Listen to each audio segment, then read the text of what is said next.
Extremist word 3-4 साल पहले सुना था और जब से तो मैं जब कुछ समझ नहीं आता तो गूगल कर लेता हूँ। तो जब मैंने इसकी डेफ़िनेशन समझी, उसके बाद से हर जगह चारों ओर एक्सट्रीमिज़्म दिखता रहता है। जैसे ये आज जो बात चल रही है, प्रिय, अप्रिय, ये सब भी। ऐसा लगता है जैसे एक्सट्रीमिस्ट लोगों से घिरा हुआ हूँ मैं, जिसमें से एक मेरी लाइफ़ में भी आ गया है। उसका ऐसा होता है कि या तो ये चीज़ मतलब पसंद होना और पसंद ना होना एक एक रीज़न हो गया है जैसे हर आर्ग्यूमेंट का, है ना? कि मैं ऐसे नहीं करूँगी या फिर मैं ऐसे नहीं करूँगा क्योंकि ये मुझे पसंद नहीं है और मे बी वो मेरे लिए इम्पोर्टेंट है या फिर मुझे वो करना है बट क्योंकि मेरे पार्टनर को वो पसंद नहीं है, तो वो फिर मुझे ऐसा लगता है कि ये वही वाली बात कुछ हो रही है कि उसकी पसंद नापसंद की वजह से मेरी ज़िंदगी जो है ना अफ़ेक्ट होने लग गई है। देखो, हम जिंदगी में ज्यादातर जो लेकर आते हैं ना, वो हमारे लिए अच्छा नहीं होता। लेकिन फिर भी कामना है और मजबूरी है, आदत है, जिसको हम लोग प्यार कहते हैं, उसकी बेबसी है, तो उसको जिंदगी में रखना है फिर भी, है ना? तो बैलेंस्ड रहना या सेंटर्ड रहना गलत चीज को जिंदगी में बनाए रखने की एक विधि होता है।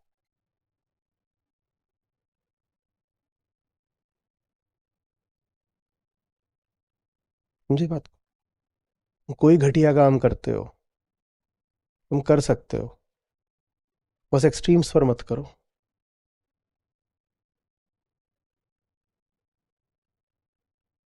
एक्सट्रीम्स पर क्यों ना करें?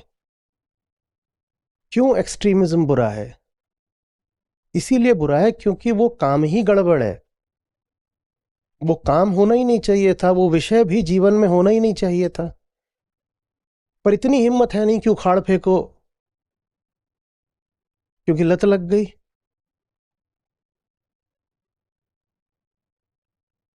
इतनी हिम्मत तो है नहीं कि उखाड़ फेंको। तो फिर उसका एक सस्ता समाधान निकाला जाता है, क्या? एक्सट्रीम्स में मत जाना। एक्सट्रीम्स में मत जाना। बाकी मैं कह रहा हूं, जो चीज है जीवन में, अगर वो सचमुच जीवनदायिनी है तो क्यों न जाएं एक्सट्रीम्स में?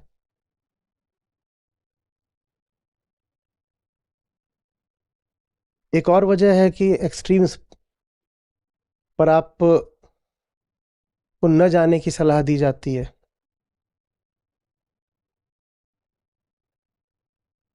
हम जीवन में ऐसी चीजें रखते हैं अपनी बेहोशी में जो आपस में बेमेल होती हैं, म्यूचुअली इनकॉम्पेटिबल या म्यूचुअली एक्सक्लूसिव। एक के साथ अगर एक्सट्रीम पे चले जाओगे तो दूसरी बाहर हो जाएगी।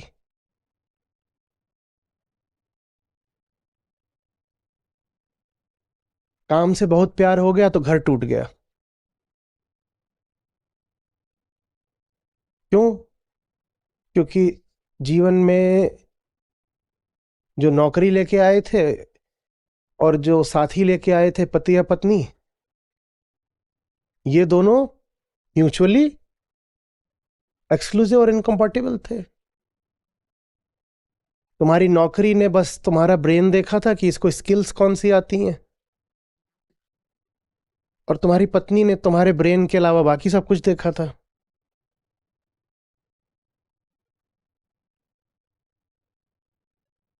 समझ रहे हो? दो एक्सक्लूसिव हिस्से जिंदगी के।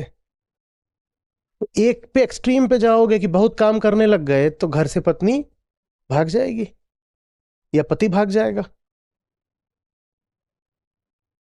तो इसलिए कहा जाता है एक्सट्रीम नहीं, क्या बैलेंस रखो, ताकि दोनों ही, दो अलग अलग तरह के जहर हैं, दोनों ही बचे रहे, दोनों ही बचे रहे, हर चीज। असली आदमी की जिंदगी तो आउटराइट एक्सट्रीम्स में चलती है, और क्यों न चले। कौन होता है हम पे बंदिशें वर्जनाएं लगाने वाला? हम जिंदगी में लाते ही उसको हैं जिसके साथ अतियों पर जाया जा सके, जिसके साथ कहीं जाकर सीमा खींचनी पड़े, बाउंड्री खींचनी पड़े, उसको जिंदगी में लाएं क्यों? ये नियम रोटी पर लागू हो सकता है कि साहब 3 या 4 रोटी से आगे मत जाइए, सीमा खींच दीजिए, पर ये नियम प्रेम पर और काम पर तो नहीं लागू होना चाहिए ना। बहुत सारे रिश्ते हैं, आप जाएंगे ये रिलेशनशिप काउंसलर्स के पास, रिश्ता बहुत अच्छा चलेगा, हफ्ते में 1 बार मिला करो बस। 1 बार से ज्यादा मिलोगे तो रिश्ता टूट जाएगा।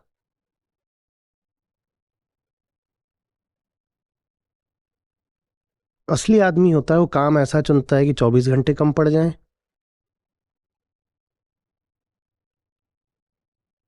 और साथी भी ऐसा चुनता है कि 24 घंटे कम पड़ जाएं। तो जब दोनों को ही 24 घंटे कम पड़ रहे हैं, तो वो 48 से ज्यादा घंटे कहाँ से लाएगा? वो क्या करेगा फिर? वो काम को ही साथी बना लेता है, या साथी को ही काम बना लेता है, या साथी ऐसा बनाता है जो काम में भी साथ हो।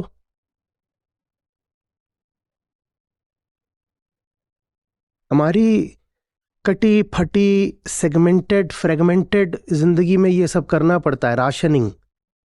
इसको इतने घंटे दे दो, इसको इतने घंटे दे दो, इसको इतने घंटे दे दो। पापा जी काम से वापस आते हैं तो पहले आधे घंटे बाहर वाले कमरे में दादाजी के साथ बैठ जाते हैं, उनका कोटा निपटा दिया।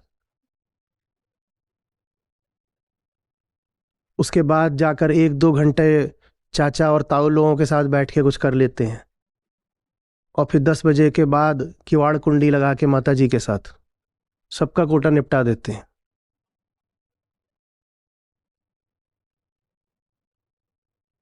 सुबह उठते ही भगवान जी का कोटा निपटाते हैं, 20 मिनट में पूजा प्रार्थना आरती सब कर डालते हैं। बिल्कुल बैलेंस्ड लाइफ है। सोचो ये एक्सट्रीम में चले जाए, कहीं दिन भर भजन करूंगा, सब खत्म हो जाएगा, सब खत्म हो जाएगा। ये चालाकी हमें करनी इसीलिए पड़ती है क्योंकि हमारी निष्ठा कहीं पर भी 100% नहीं होती। जो एक का नहीं होता उसे 100 का होना पड़ता है, तो फिर अपने आप को 100 जगह टुकड़ा टुकड़ा उसको बांटना भी पड़ता है, तो फिर 100 जगह उसको रेखाएं भी खींचनी पड़ती है कि तुम्हारे हिस्से में बस इतना ही दे सकता हूं, तुम्हें इतना ही दे सकता हूं, तुम्हें इतना ही दे सकता हूं।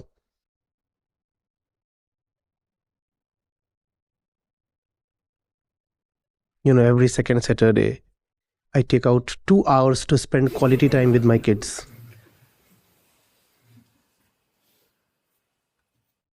बटी हुई जिंदगी।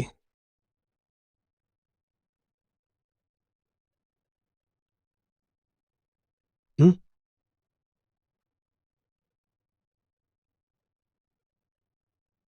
बहुत सारे वर्क प्लेसेस ऐसे होते हैं जहां आप अगर एक सीमा से ज्यादा अपने काम को भी डेडिकेशन दिखाओ तो ये गड़बड़ बात हो जाती है। यानी इससे ज्यादा मत करो, पूरे डिपार्टमेंट के लिए खतरा आ जाएगा। सब कुछ ल्यूकवार्म होना चाहिए, सब कुछ बिल्कुल औसत मीडियोकर होना चाहिए।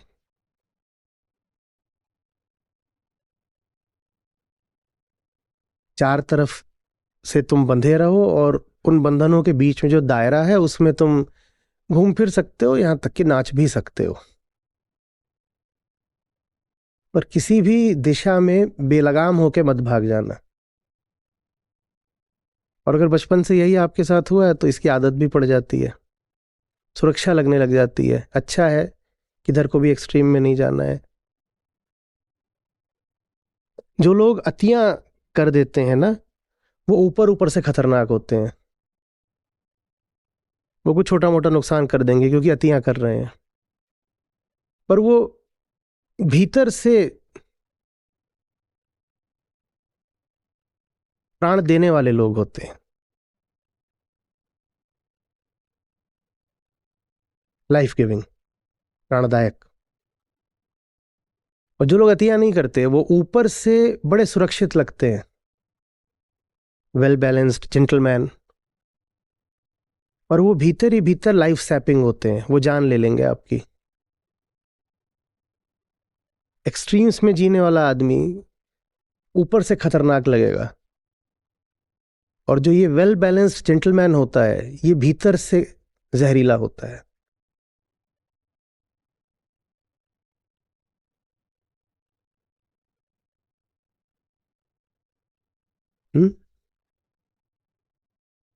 एक्सट्रीम से याद आया, छोड़िए। एक्सट्रीम का मतलब जानते हो क्या होता है? एक्सट्रीम मतलब होता है ऐसे,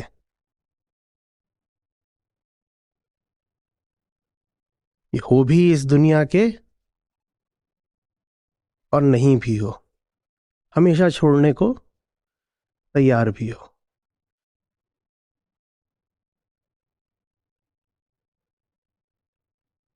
कोई ऐसा आग्रह नहीं है कि यहां बीच में बैठे हैं, सेंटर में डेरा जमा के, अड्डा मार के, यहां पर हैं, एक्सट्रीम में है। जब बोलोगे चल देंगे।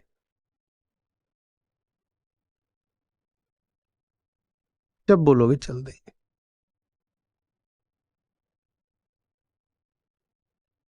आप अगर किसी रिश्ते की सीमाओं का परीक्षण नहीं कर सकते, रिश्ते में सीमाओं को टटोलने की अनुमति ही नहीं है, रिश्ते में बाउंड्रीज को आप एक्सप्लोर ही नहीं कर सकते, तो रिश्ता थोड़ी है, कैद है ना। और ज्यादातर रिश्ते ऐसे ही होते हैं। ये है एक गोल वृत्त, घेरा, दायरा, उसके भीतर भीतर सब कुछ अच्छा है, नाइस, स्वीट, पोलाइट।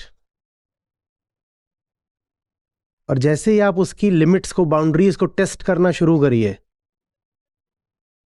वैसे ही एवरीथिंग कम्स क्रम्बलिंग डाउन। रिश्ता कितना मजबूत है, ये बात उसकी सीमाओं की मजबूती से तय होती है।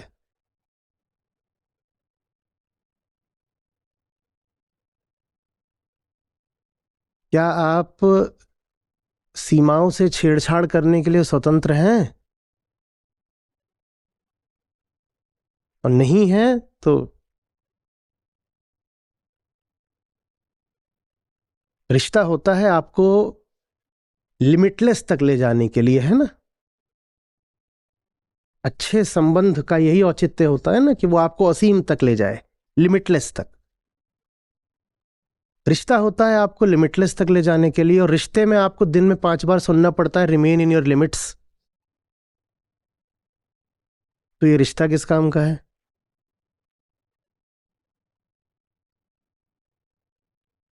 असली रिश्ता तो आपके पागलपन को और प्रोत्साहित करने के लिए होना चाहिए। ये वो रिश्ता है जहां हम उतने पागल हो सकते हैं जितना अन्य जगहों पर अन्य लोगों के सामने नहीं हो सकते।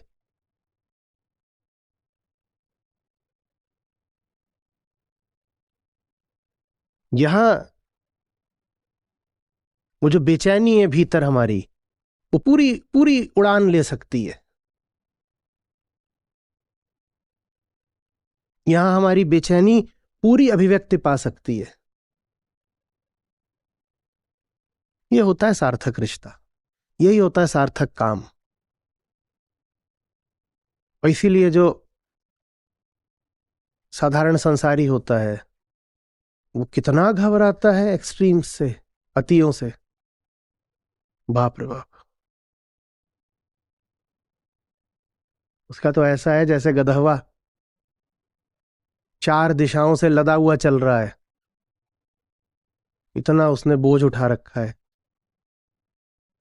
वो तो एक एक कदम संभाल संभाल के रखता है, क्योंकि जरा सा कुछ कंपन हुआ नहीं कि कुछ गिरेगा। अपनी एक्सट्रीम्स को तो कोई जोनाथन ही टेस्ट कर सकता है ना, या फिर कोई उन्मुक्त घोड़ा जिस पर कुछ लदा हुआ नहीं है, वो कहेगा मुझे एक्सट्रीम्स पर जाना है। बोझ उठाने वाला गधा थोड़ी एक्सट्रीम्स को टेस्ट करेगा। वो तो जेंटलमैन है, वो तो the honourable respectable house holder है।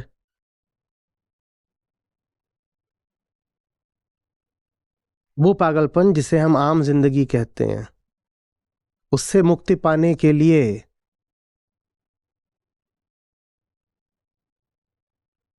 हमको सेनिटी नहीं, शांति नहीं, एक और ऊंचे दर्जे का पागलपन चाहिए। और अगर वो पागलपन आपकी जिंदगी में नहीं है, तो जिसको आप अपनी साधारण, संतुलित, Sen and balanced normal life बोलते हो, वो है नारकीय पागलपन।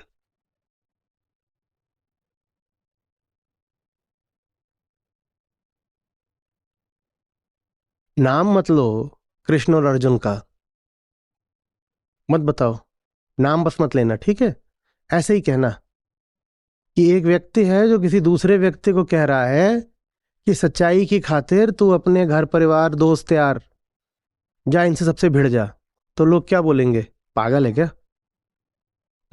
वैसा ही पागलपन चाहिए। जिसके पास वो पागलपन नहीं है, नरक उसी की जिंदगी का नाम है।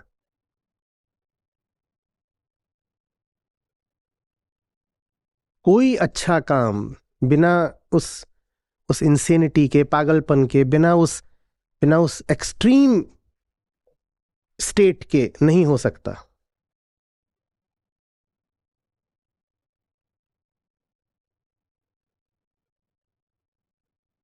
दस 20 40 साल एक्सट्रीम्स में रह लीजिए, उसके बाद तो करोड़ों साल मिलेंगे शांत पड़े रहने के लिए। अभी मौका है राइट एक्साइटमेंट का, अभी मौका है अतियों को तलाशने का, तराशने का। उसके बाद तो बहुत सुरक्षा रहती है।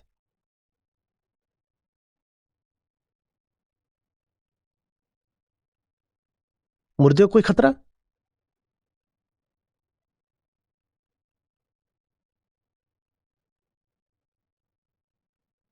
एक बार ताबूत में कीलें गड़ गईं, उसके बाद कोई खतरा? तो अभी खतरा उठाना सीखिए।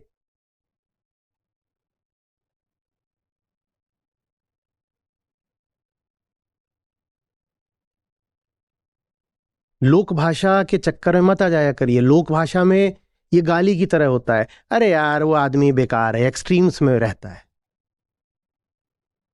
ये तुम किनको सुनते रहते हो? हमेशा एक्सट्रीम बातें करते हैं। सत्य एक्सट्रीम ही होता है, और जिसको लोक भाषा एक्सट्रीमिज्म कहती है, वो एक्सट्रीमिज्म है ही नहीं, वो अज्ञान है बस। कोई कट्टरपंथी हो जाए, बिगॉटरी वगैरह को क्या बोल देते हैं? एक्सट्रीमिज्म। वो एक्सट्रीमिज्म नहीं है, वो तो अज्ञान है। उसे क्यों एक्सट्रीमिज्म बोल रहे? बड़े गलत शब्द है एक्सट्रीमिज्म, फंडामेंटलिज्म। फंडामेंटलिज्म तो अपने आप में अच्छी बात होती है, क्योंकि फंडामेंटल माने बुनियादी। अगर कोई रिलीजियस फंडामेंटलिस्ट है तो इसका शुद्ध अर्थ तो ये होना चाहिए, मान लो सनातन को लें, शुद्ध अर्थ तो ये होना चाहिए कि वो फिर उसका धर्म वेदांत से आ रहा है। पर लोक भाषा में ऐसा नहीं है, उनके हिसाब से ये गड़बड़ शब्द है फंडामेंटलिस्ट। तो अच्छा, अगर कोई फंडामेंटल्स पे ना चले तो फिर किस पे चले? इमारत फंडामेंटल्स पे ना खड़ी हो तो किस पे खड़ी हो? फंडामेंटलिस्ट होना बुरा कैसे हो गया?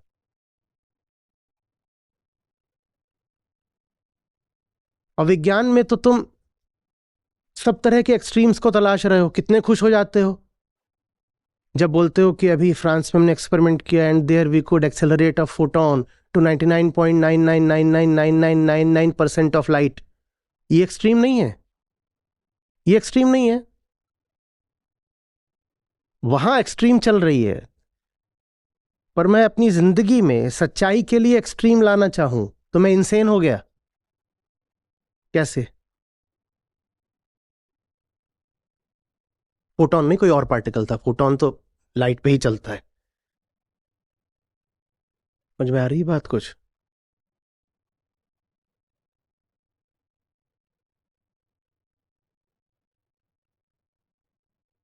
सबसे बना के चलो, बीच का रास्ता पकड़ो। अच्छा, ये सब करोगे तो क्या होगा? मरोगे नहीं?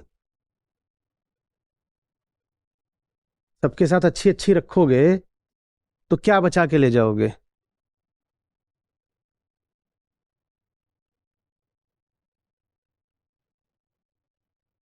और जिनके साथ अच्छा अच्छा रिश्ता रख रहे हो, इसमें से तो आधे तुम्हारे साथ शमशान भी ना आए। तो ये सबके साथ अच्छा अच्छा रखना।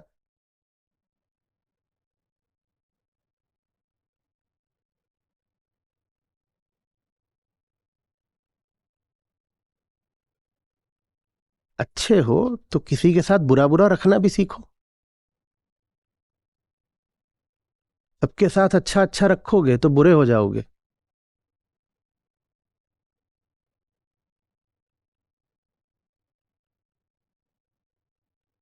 जो बात गलत है उसको मुंह पे गलत बोलना भी सीखो। ये थोड़ी कि हम अति में नहीं जाते।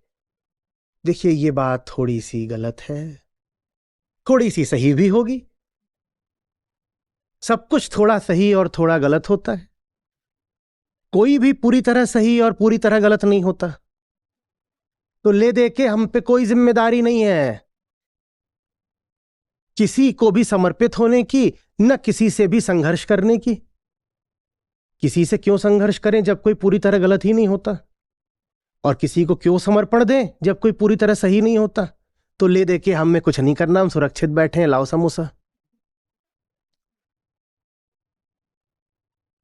किसको बेवकूफ बना रहे हो? ब्रह्मांड का भी सत्य है, वो कभी भी मिडिल रेंज में नहीं मिलेगा। वो या तो कॉस्मोलॉजिकल रेंजेस में मिलता है या फिर सब एटॉमिक। बीच में जो है वो माया है सारी।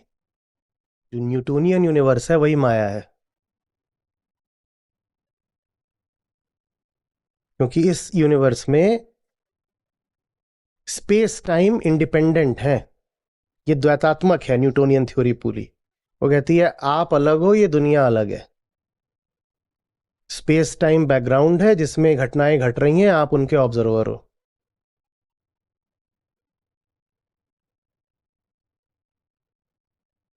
लेकिन जब आप यूनिवर्स की भी लिमिट्स तलाशने जाते हो तो पता चलता है कि मामला तो कुछ और है।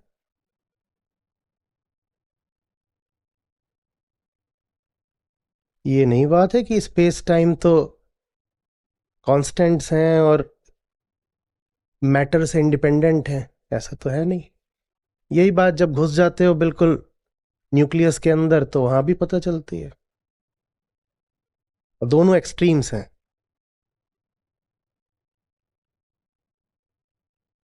यही दोनों एक्सट्रीम्स फिर मॉडर्न फिजिक्स कहलाती हैं।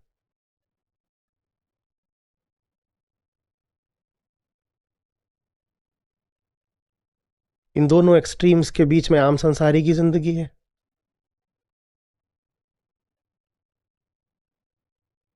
हम्म।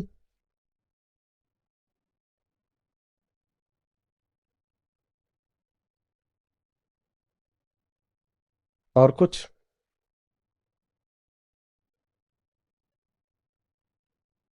इसी से संबंधित है?